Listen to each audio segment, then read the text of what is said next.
Hello. Hello. Good Hello. evening. Yeah, Good evening. how's it? Fine, sir. Prof, how are you? I'm fine. Clement, my own brother, how are you?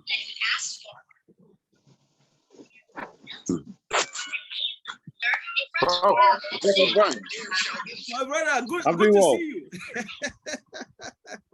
It's been a while. It's been a while, Yes, bro. it is. It is good to see you. Good to see Yeah. you. Yes. I was having some challenges, Good to but see I'm you fine. too. So what we do today, we'll not waste time. I think Oh, they okay. going to ask. Let me just start sharing so Bring that this the politics. What is inside? Good.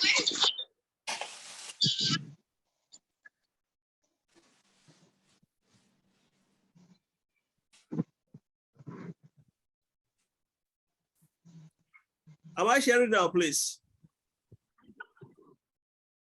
Yes. Very well. Prof, your life. Great. Okay, full view, eh? Yes, please. All right. So last week, because of the storm, a lot could not join. So I'll just take an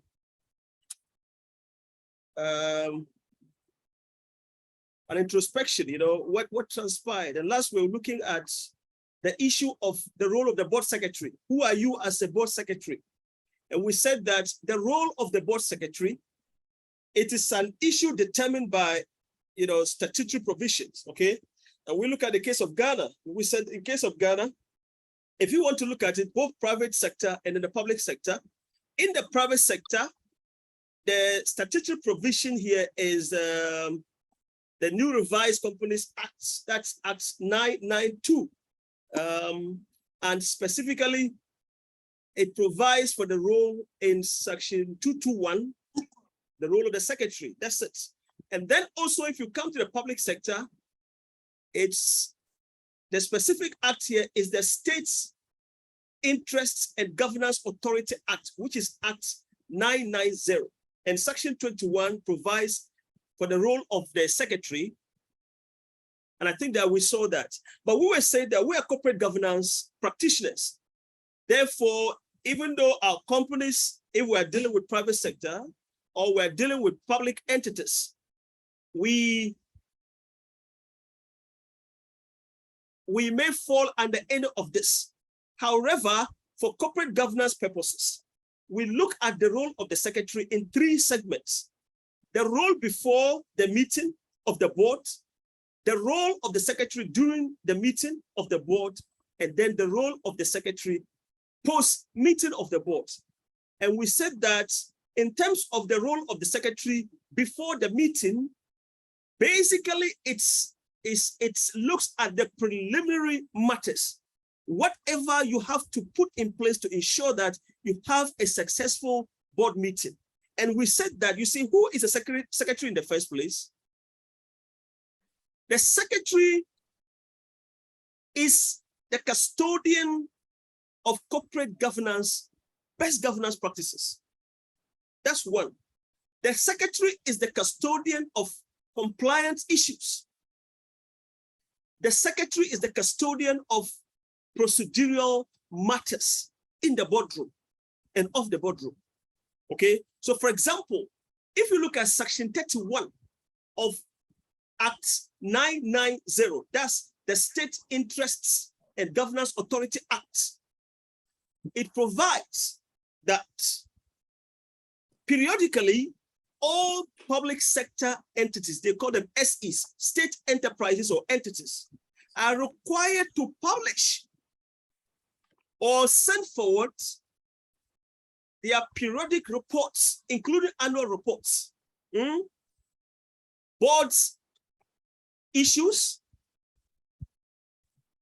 okay, and any other report, okay, audited reports, they have to send it to the SIGA, the State Interest and Governance Authority Act. so that they are able to go through and ensure that they are in tune with the provisions of the Act. Now, if for any reason an entity fails to submit this before the deadline, after the deadline, the SIGA, which is the State Interest and Governance Authority Act, will now step in. And Section 33 provides for penalties, penalty units. And this time around, because of non-compliance or failure of that, the board of directors, including the secretary, will be jointly and severally held liable. Okay? And I think that when I computed the totality of that, it was amounted to about 40,000 Ghana cedis per individual. Okay? So this is a procedural matter. This is a compliance matter. So you, the secretary, even though you are not a member of the board, your job, your duty is to bring it to the attention of the board of the chairman in particular, the chairperson in particular, so that they are able to comply. Otherwise, they will jointly and severally charge you for non-compliance matters. So the secretary plays a crucial role. So at the end of the day, the question we'll ask from the literature and from the practice that we saw was, given all these things, because really, I remember I was admonishing us, okay, just, oh, Jimmy, if you can, your I think it's you specific. So recalibrate, Honorable John, James, can you hear me now? James, can you hear me now? I think it's where you are, because everybody is in tune, okay? Except those who have muted themselves, they can hear, okay? So just readjust yourself. Honorable James, if you can readjust yourself, okay?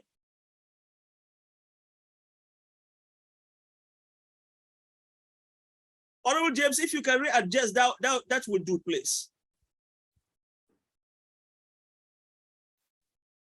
Okay, to the newcomers, welcome on board. And some of you were in. I'm just trying to rehash what we discussed last. So, if you look at housekeeping jobs, preparation of agenda, all of these are the roles, specific roles of the secretary before the meeting. Now, in the course of the meeting, okay, housekeeping jobs includes the issue of having to even look for venue. That's the role of the secretary. Where I sit, for example, is a public entity. Mostly, it's not a full-time job. So what you do is you are able to collaborate with the finance department.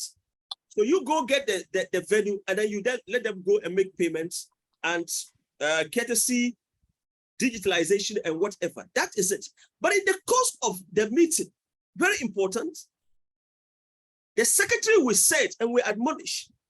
Remember, you are not a board member, so you must try as much as possible to limit yourself to only procedural matters, compliance matters, and then a chief advisor on best governance practices, where there seem to be, a misdirection in terms of procedure, a misdirection or misapplication. I think the word is misapplication in terms of procedure, compliance, and best governance. That's where you step in. Otherwise, preponderantly limit yourself to the role of taking professional minutes. Minutes that will not require you to do a transcript, yet is sufficient enough to capture all the essential details of the boardroom meeting. That is what we said. That is during, okay? And it means that you have to be tactical as a board secretary. You have to be attentive. You have to listen. You have to be able to rehash your summary skills, your ability to listen carefully, and then you summarize the critical details. Snappy, but very, very weighty or weightier, so that it's able to capture all the essential details. That's important. We noted that. Now, we said after the meeting, what happens is you are done with minute taking. What do? Most importantly, the first thing you do as a board secretary, as we discussed last, okay? And we also went through effective minute taking, of course. I think that the video is there. One of you would send it to YouTube, and then I'll send it back to all of us to be able to rehash, to capture the essential details that took place. But most importantly, when you are done with the board meeting, you quickly have to run a draft of the minutes. And when you do a draft of the minutes, we said you must publish it. And the first publication, you have two people in mind. The first is your board chair. Quickly have a quick share of the draft with the board chair and also the chief executive officer. Run it by them. First and foremost, after you have done your proofreading, so they'll be able to proofread. That's important. But far more importantly, they will tell you, okay, well, this actually took place, this didn't. So can you adjust this, blah, blah, blah. Once all of these are put in good shape, then you write your final draft and now publish it.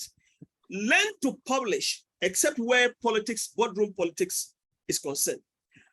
Where everything is going ideal and normal, you must publish your board's minutes as quick as when the memory is still fresh in the minds of directors, so that they are in tune with what, is put down. So they can tell you, well, this transpired, this, and that, and that.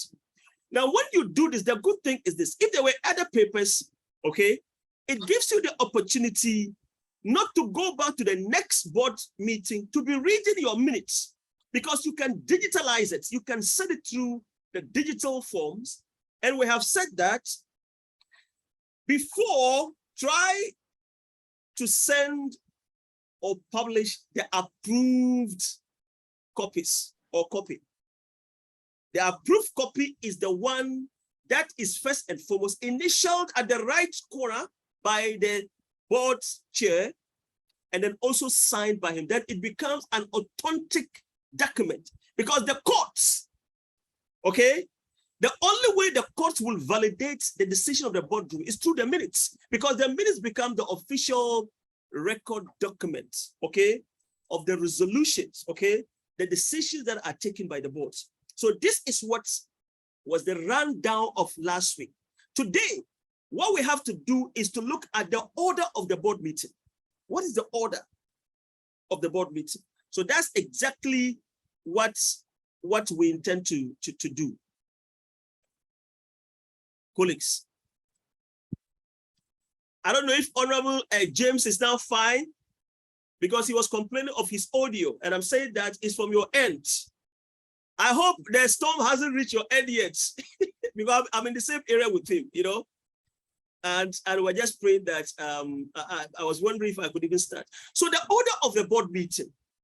What is a board meeting? I think that was the first discussion we made the first day, but it's important because we have asked that fundamental question to rehash it. What a board meeting does is it provides directors with that opportunity of a forum to meet, first and foremost, to discuss, formulate ideas, formulate plans and strategies that are intended to move the organization forwards. That's all that a board meeting does, okay? And when you go to sit in the boardroom, you are going there to transact business. That business is transacted through the order paper, colleagues. So the business of a board meeting must be conducted in an orderly manner.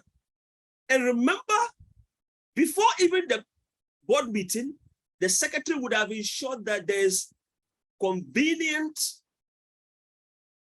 convivial environment, lighting system, air conditioning, if there's a use of mic, if there's a use of what we call projectors, and all this put in place to ensure that there is an overall serenity and orderliness. That's important, colleagues, honorable members. And the business of the meeting should be discussed on the basis of what we call the first principle of parliamentary procedure. So even in parliaments, not only in Ghana, across the world, there's something we call the first principle of parliamentary procedure. It means business on the order paper must be discussed item by item on the basis of priority. That is why we may not have understood it. Okay? Parliament went into the chambers and the order paper is presented. And the leader rises on a point to tell the speaker that they are going to vary the order paper because it is now an issue of priority. So they will go into conclave a little, vary it. If they haven't done, they come back to the plenary now and say, okay, well, this is now the order because it must be discussed item by item. That's the first parliamentary principle of parliamentary procedure, but on the basis of priority. Let's take note of that. It's a technical issue. It means you as the secretary at the time, you were preparing your agenda, you must reach out to your board chair, you must reach out to the CEO, but more importantly, I gave you a technical issue. Diplomatically, you must reach out to the officers of the various departments, the key functional heads. Then you take your agenda items. On the basis of that, you prioritize them. In the next segment, we will look at the priority in the boardroom even. So take note of this. First principle of parliamentary procedure, what it means is before this meeting, or if you knew in advance, fine. But if you don't know, anytime you sit in the chambers, in the gallery, and they say, first principle of parliamentary procedure, it means that business presented on the order paper must be discussed item by item so that there will be orderliness. Because it's a serious, the boardroom is a serious place. It's not for girls and boys. It's not for, child's play. It's about resource allocation. And remember, we said that we are unable to win Galamsey war because Galamsey is a resource. And wherever there's resource, even in the boardroom, we say there will be conflict. Not in terms of Galamsey conflict, but in terms of conflict of ideas, conflicting interests. Remember, Harold Laswell says politics is who gets what, how, and where. Yes. That is why you find an outgoing board chair trying to scheme to still get their people in place. So even long, and I will tell you something that happened in one of the educational institutions, very interesting. An outgoing person will still want to have their people in place because it's about resources. It's about resources. So even long after they are gone, one, they will be able to protect their interests and they will still continue to be able to get them the needed resources. Very soon, parliamentaries for presidential candidates, I'm telling you, it will be hot because of our resource what? Allocation. Somebody or some people would want to have their people at what? Key places, right down from the constituency all the way to the national and even to the presidential race, because it's about resource, because everything about the boardroom is about conflict reading. The best way you manage it is to introduce what you call effective boardroom dynamics. Now, having said this, let's move ahead, colleagues.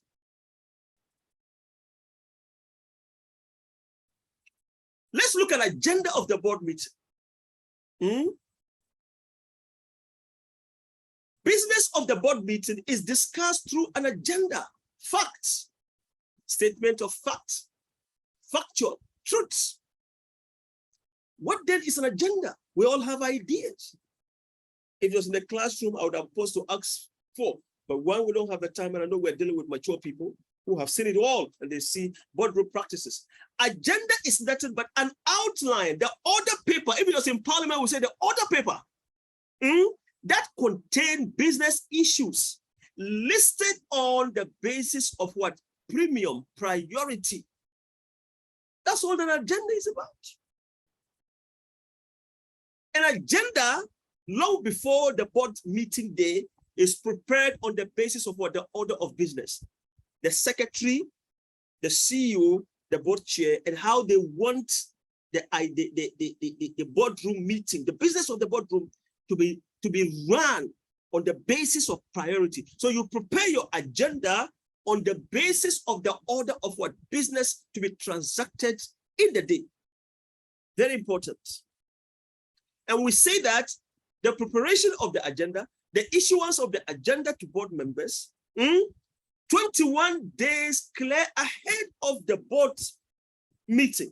Because when this is a matter of procedure, where this is fluffed, where this is unmet, it can occasion nullity and void the ability of decisions or resolutions of the boardroom. So let's take note of that. Except in cases of emergency, then you kick in the clause of 14 clear days. That's important.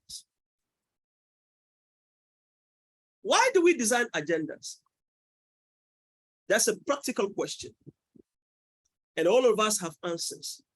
But for purpose of our discussions and for time, you put an agenda because we remember we said it's about transacted business, serious business. Business that are supported by budgetary matters. So you don't want to go there and waste time by tracking off. So the first utmost importance of an agenda is to keep the business, the order of business on track relative to time, resource. Time is precious. It is also to remind directors of the purpose of the business or the meeting. But above all, as we have said, it is to save the precious time of what? Board of directors. So allocation of time to even agenda items matters most. So that you know where to focus on the key priority business issues. Colleagues, very important. Very, very, very important. Now, what is the order of business? Remember, we said that agendas are prepared on the order of what business. So in Parliament, there'll be the order paper. Two issues. The order of business, as would be discussed in the boardroom, comes first and foremost. Two issues. This one we saw in the first day we're talking, or we started our discussion. Before even the business order paper is discussed or an agenda is introduced, there's a need to make a determination of preliminary matters. First and foremost, the issue of exchanging pleasantries and welcoming them to the boards. That's important. But far more important, determination of the quorum of the meeting, because quorum is a fundamental procedural compliant issue. And the first day we said the board chair would normally allow the secretary through a modus operandi, whether raising of hands or fingers, or standing up, or looking at them by their faces and then counting. So the chair would announce this. So you must discuss, you must be able to determine if a quorum is formed. That's important. As you do this, you even know the number of people who are in attendance and those who are absent, and whether there are apologies for absenteeism and all these things.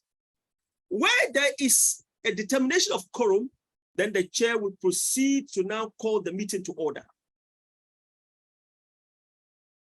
We'll call the meeting to order. That's important, colleagues.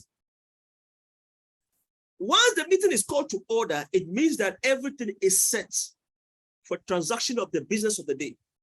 So the chair proceeds with the established order of the meeting adopted by the organization. Every organization has its own modus operandi, methodology, the way they adopt or they establish their order of transacted business in the boardroom.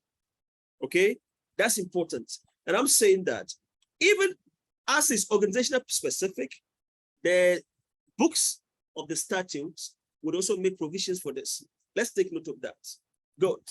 Now, having done with preliminary matters, we say that if it is organization specific, you go and then you adopt your own organizational modus operandi. If it is by statute, you go and adopt that. But there is a customary template, okay? And the customary template is discussed as follows, colleagues.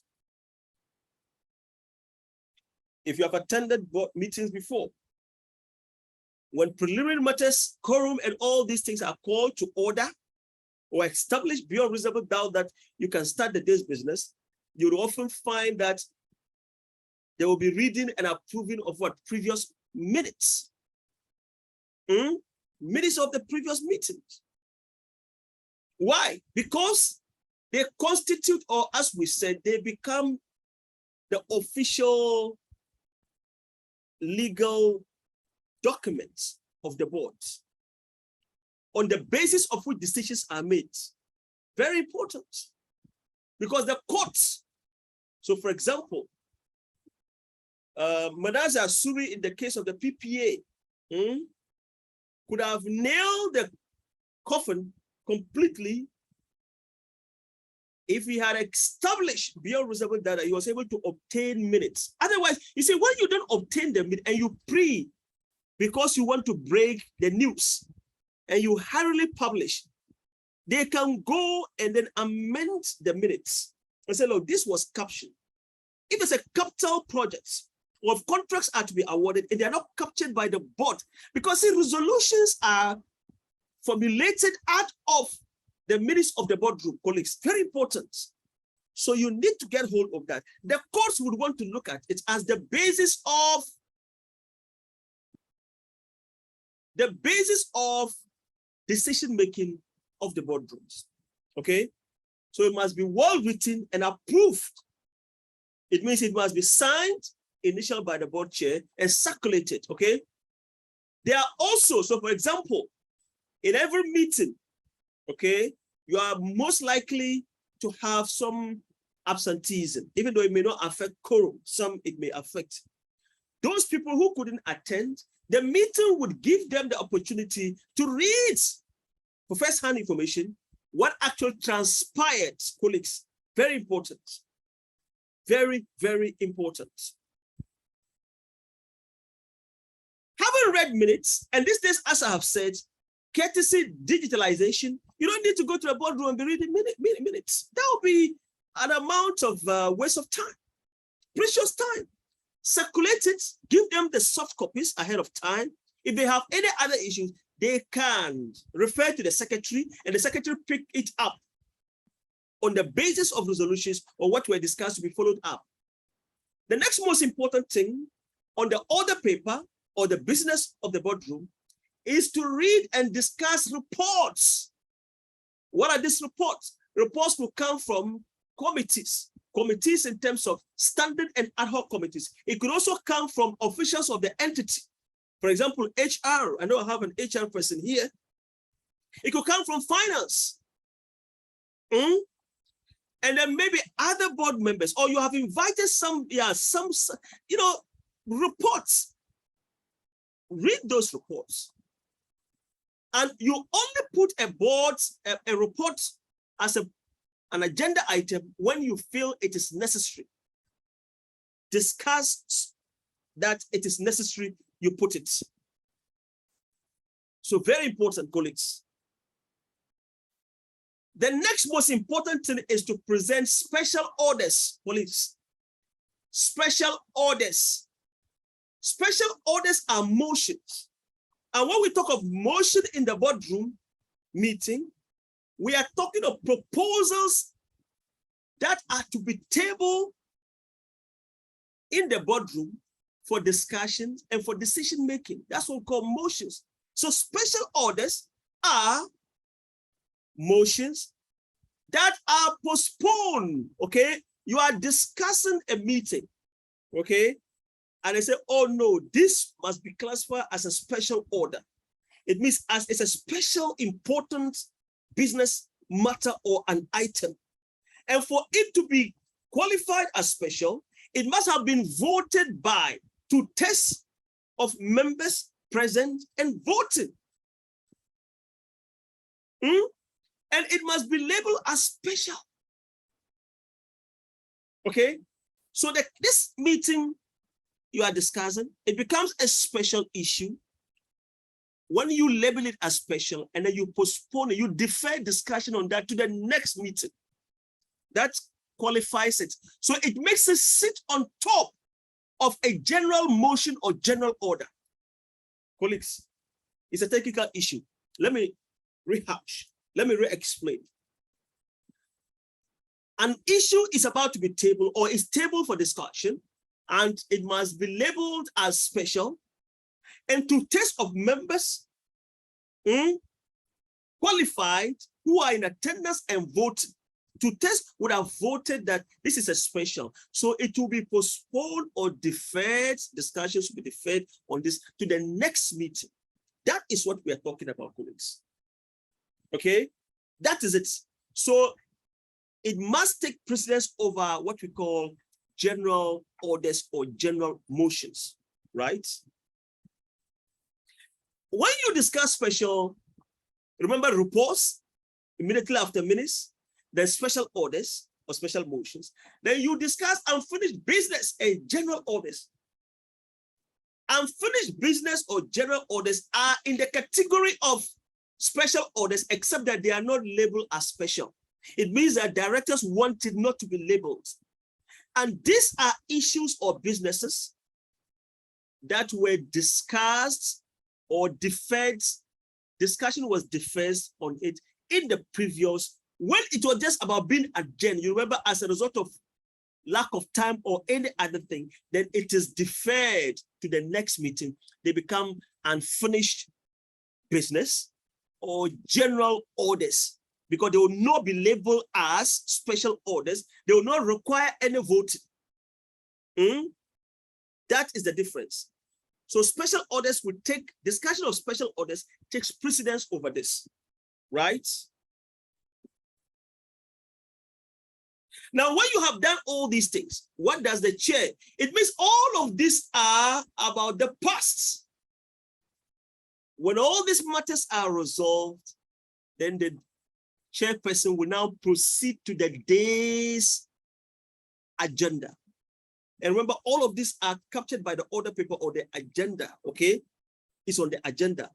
But all those that relate to the past, in terms of minutes of previous meetings, in terms of reports, in terms of special orders, in terms of unfinished business or general orders, you discuss all these things. And you now say, ladies and gentlemen, shall we now have the opportunity or the privilege to discuss the day's business? And so it means these are fresh business issues that the chair would table for discussions, colleagues. So that is the order of business in the boardroom.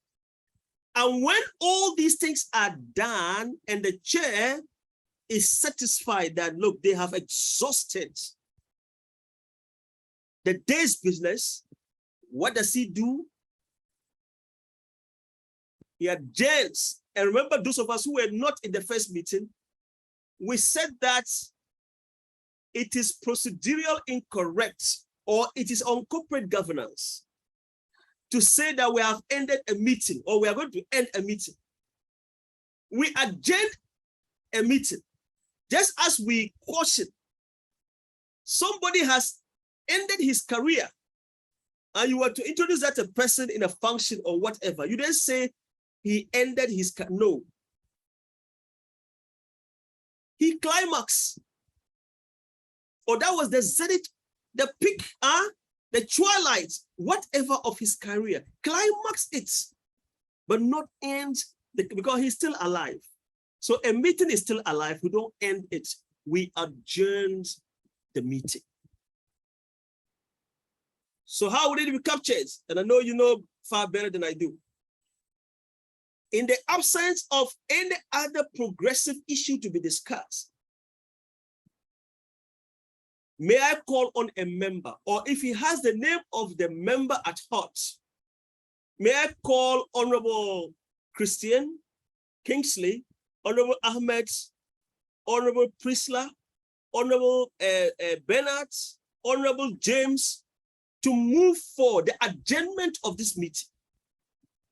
And remember, as the board secretary, you must take interest in this and capture it the way it was. So you say a meeting was adjourned at this time.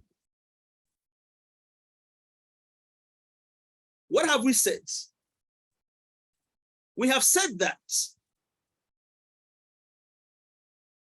the order of the business is important. That boardroom is meant for discussion. It's meant for discussion of serious matters. And therefore, business that are to be transacted must be put in an orderly manner. And we have said that that business is discussed through an agenda. And we have said that an agenda is just the list of items that are to be transacted in the business room on the basis of the first parliamentary practice principle. Very important, colleagues. Very important. I'm looking at the time and I don't want a situation where we go and come back. I still haven't been able to subscribe. So you look at all this thing, and we have said that one, in terms of the order of the business of the day, you want to look at it in terms of customary template, which has to do with the issue of previous minutes, the issue of reports being discussed, the issue of special order or orders, the issue of unfinished business and general orders. And then when all this is done and the board chair, okay, coordinated by the board secretary, are fully satisfied all this, then the chair then introduces the business of the day. And then you exhaust the discussion. Once he's aware that, look, you have exhausted this, because the time matters.